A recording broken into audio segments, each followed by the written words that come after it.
रसूल अल्लाह सल्लल्लाहु अलैहि वआलिहि वसल्लम ने इरशाद फरमाया, इशा के वक्त अपने बच्चों को अपने पास ही रखो, क्योंकि ये जिनों के फैलने और बच्चों को उचक लेने का वक्त है।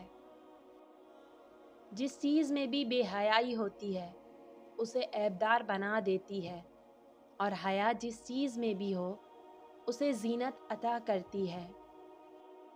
प्यारे नबी सल्लल्लाहु अलैहि वसल्लम ने इरशाद फरमाया, बेशक अल्लाह ताला तुमको अपनी माओं के साथ हुस्ने सुलूक, अच्छे बर्ताव की वसीयत करता है।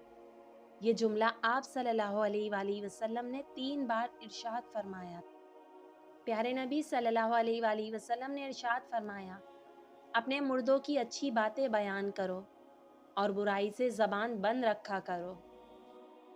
रसूल अल्लाह सल्लल्लाहु अलैहि वसल्लम ने फरमाया, मुसलमान का सदका उसकी उम्र में इजाफा करता है और बुरी मौत से बचाता है, और अल्लाह ताला उसके ज़रिए तकब्बुर और फ़ख्र की बीमारियों को ज़ाइल करता है।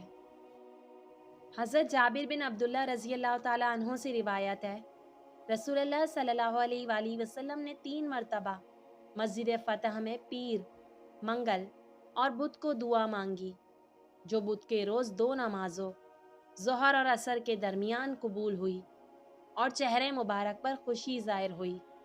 हज़रत जाबिर रज़ी अल्लाह ताला अन्हु मज़ीद फरमाते हैं, और जब भी मुझ पर कोई मुश्किल मरहला आता, मैंने बुध के दिन उसी वक्त में ज़ोहर और असर के दरमियान दुआ की। हर बार मेरी दुआ कबूल हुई और मुझे पता चल गया। जिसने मुसलमानों के रास्ते से ऐसी चीज़ हटाई जो उन्हें तकलीफ़ देती हो, तो अल्लाह पाक उसके लिए एक नेकी लिखेगा, और जिसके लिए अल्लाह पाक अपने यहाँ नेकी लिखे, उसकी वजह से उसे जन्नत में दाखिल फरमाएगा।